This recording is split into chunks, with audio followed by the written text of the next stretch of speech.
When my ex-mother-in-law restrained my hand, my enraged ex-husband grabbed my neck with both hands and began to strangle me. In the midst of my hazy consciousness, I realized that it was the right decision to come alone. This is the kind of ex-family that would do such a thing. If Monica had come with me, she wouldn't have been safe either.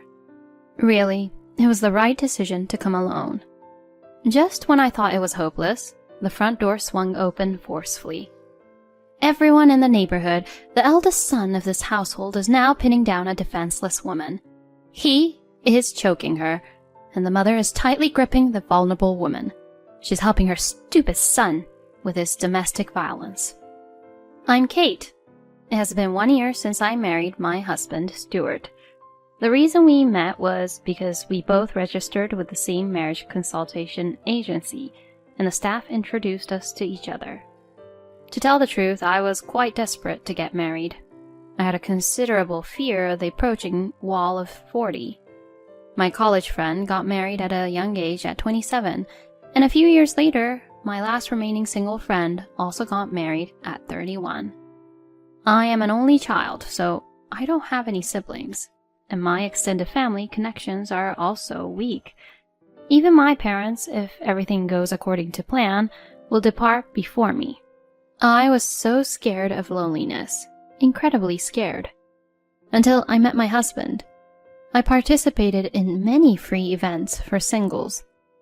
However, it seems that I have a poor eye for men, as my closest friend Monica, who got married first among our group at the age of 27, constantly rejected the men I chose. As soon as we met, meeting once a week, we promptly started our matchmaking party debriefings. So, what kind of person is this time? He said he works as a clinical psychologist. I don't really care about his occupation. What did you talk about? Well, he was a very serious person. How so? Can you give me an example? He works at a hospital and the patients rely on him more than the doctors. Isn't that amazing? Anything else? He said he genuinely cares about the patients. He's willing to help as many patients as possible, even if it means volunteering and putting salary second. Rejected! Huh? Why? He's full of self-importance, like he's some kind of hero, but he's not. His need for validation is just too strong. Are you sure about that? Kate, people like him tend to have extreme anger outbursts when things don't go their way. It's better to stay away. Trust me. Well, you know, we can still be friends. I don't think he's even worth being friends with. Yeah, you're right. Even though I said that, I continued the relationship with this man, and I was supposed to go to his birthday celebration. The day before, I slipped on the stairs at work and broke my leg. When I contacted him about it, he unleashed a harsh, verbal attack on me. That's just too much. We had plans for tomorrow, right? Canceling now, isn't that terrible? I'm sorry, but I can't go anywhere with this leg. You should be more careful in life. Tomorrow's my birthday, you know. Oh, thanks to you, it's going to be the worst birthday ever. After that, he abruptly hung up the phone, and communication between us ceased. Monica was right after all. That's what I thought. I met a man who was a public servant but could only spare $500 per month after paying for his car loan and supporting his parents. Monica rejected him, but I didn't listen. Unexpectedly, his parents got involved and demanded, "If you're dating her, you should give her money too." It was an awakening. And then I met someone at a matchmaking event who was a caregiver. When I told Monica about him, she immediately rejected him. However, as he hinted at marriage, I told Monica that I wanted to marry him, even if she opposed it. Then Monica cried and jeered at me. That guy is completely ignoring your wishes, Kate. He's living with his parents and pressuring you to live with him. If he lives with you, he'll bring his grandmother for the nursing home, right? That means he's fully expecting you to take care of his grandmother. And he thinks it's fine for you to continue working. You'll have to take a 1-hour train ride to go to work? Seriously, wake up already. You can't possibly be happy marrying someone like that. Hey, why don't you try talking to him about fulfilling your wishes? I'm sure he won't budge. Yeah, I'll try saying that I don't want to live together. And when I told him that over the phone, he said he understood. When's your next date? Maybe the day after tomorrow. He's coming here, so we'll meet at the station. She probably already knew. In the end, on the day we had promised to meet, he didn't show up at the meeting place, and I couldn't reach him. Still, I waited for 3 hours, hoping he might show up someday. And in front of me, Monica appeared. You understand now, right? Yeah, sorry. You don't need to apologize. The guy turned out to be a complete jerk. Anyway, since I came here by car, I'll give you a ride home. Let's have something delicious to eat on the way back. I'll get angry if you don't. Thank you. And during our meal, Monica made a suggestion. If you really want to get married, stop going to those free matchmaking events. Go to a proper marriage agency and pay for it. Honestly, I hadn't thought about that, but now that she mentioned it, it's true that for someone like me who lacks judgment, it would be better to know more about the other person's background. It might be a good idea. Yeah, I don't have good judgment after all. Hey, stop being the main character. You always say you lack confidence. Kate, you're cute, very feminine, and classy. Those losers from before were just passing through, so don't dwell on them. Next!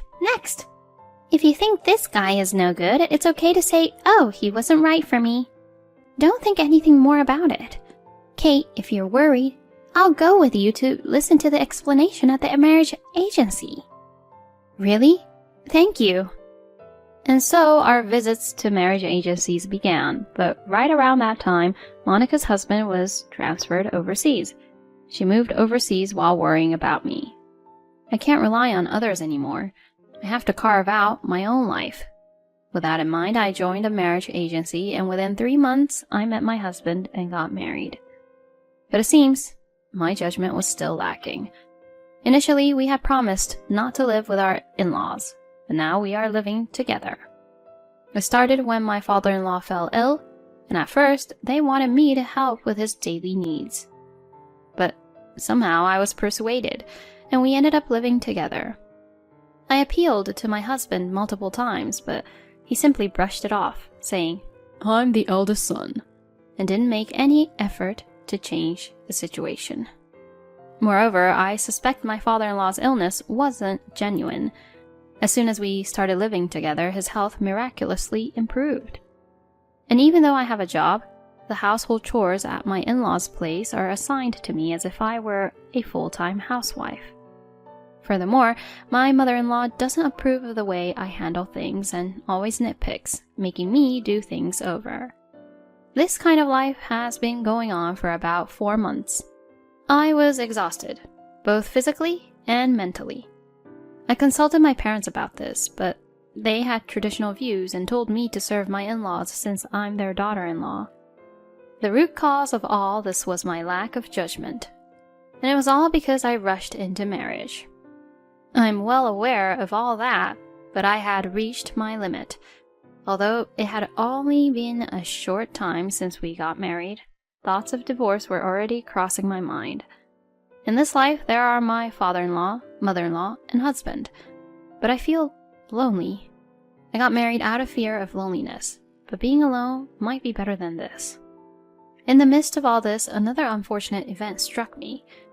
My parents were involved in a car accident and passed away. With their deaths, I truly became an orphan. However, it seemed to embolden my mother-in-law and husband. They must have thought that I had no place to escape anymore.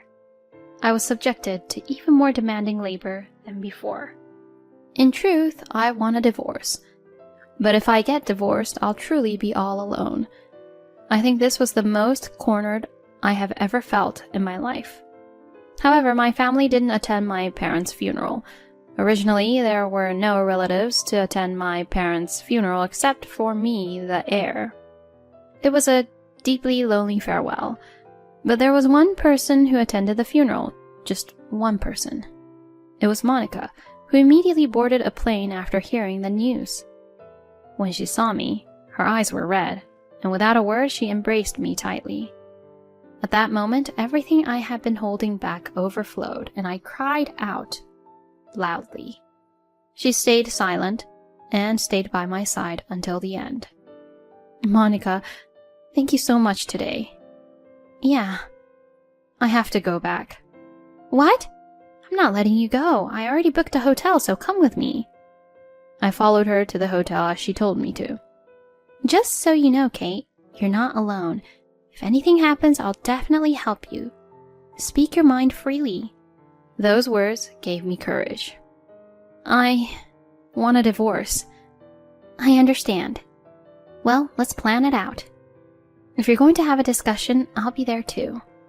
Thank you, but I probably don't need to have a discussion. Why not? The divorce papers, I brought them with me. But you still need to get them signed by the other party, right? I already have his signature and his documents. Huh? So far, every time something happened to me, they threatened me with a divorce. I was afraid of being alone, so I couldn't take any concrete action, but they used that as an opportunity to repeatedly show me the pre-filled divorce papers. When I reached my limit and decided to confront them for not attending my parents' funeral, I brought out those divorce papers. You did it! All right. Let's submit it right away. Do you have everything prepared? Of course. All right, let's go together. Monica's offer was truly appreciated, but this was something I needed to handle on my own. When I told her that, she said, I understand. I'll wait here, and stayed behind. I submitted the divorce papers at the city office and headed straight to the place where those three were. When I arrived, they were gathered in the living room. Without saying a word to them, I went upstairs, grabbed my bag, and descended the stairs once again. I tried to leave, but my ex-husband stopped me. Hey, you came back and didn't even say hello. Well, you never greet me either, do you? Forget about that. Transfer all the money to my account, right now. What are you talking about? It's obviously your parents' inheritance. It's $1 million, right? You're well informed. You talked to your parents about it before, didn't you? You have interesting hobbies. Eavesdropping, I mean. Just transfer the full amount to my account right now. Why? I mean, it's obvious that the money for your wedding comes from our family, right? Don't you understand that? You don't have any family other than us now that your parents are gone. From now on, you need to be obedient. That way, your livelihood will be guaranteed. While we're at it, you should quit your job too. I won't tolerate any backtalk from you as a daughter-in-law. I was out of my mind. I couldn't make rational judgments.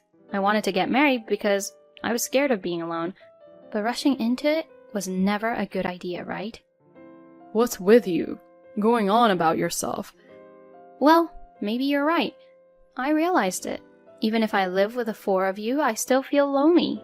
So I choose the loneliness of being alone. Or rather, I have chosen it. Huh? You all have repeatedly presented me with divorce papers as a way to threaten me. Therefore, I am not your wife. I am single. Huh? You! What have you done? Didn't you both always say it? If you don't like the way I am, we can get a divorce. So I brought the divorce papers. I don't like anything you do. Of course, the right to inherit the estate belongs to me alone. Since I am no longer your daughter-in-law, I have no obligation whatsoever to give it to you. Well, I've taken care of you enough. Goodbye. I dashed towards the entrance with all my might. However, just as I was about to escape, my ex-husband tackled me and I fell down. My ex-husband grabbed me by the chest, pinning me down. You damn piece of shit! Don't get cocky. Cancel the divorce right now. No, I won't. I absolutely won't. I'm scared. I don't know what he'll do to me anymore. My ex-husband's grip on my chest was incredibly strong. I desperately tried to shake him off, but his mother held down my hand. This child won't understand until she experiences pain. For someone so incompetent, they need the whip of love, don't they?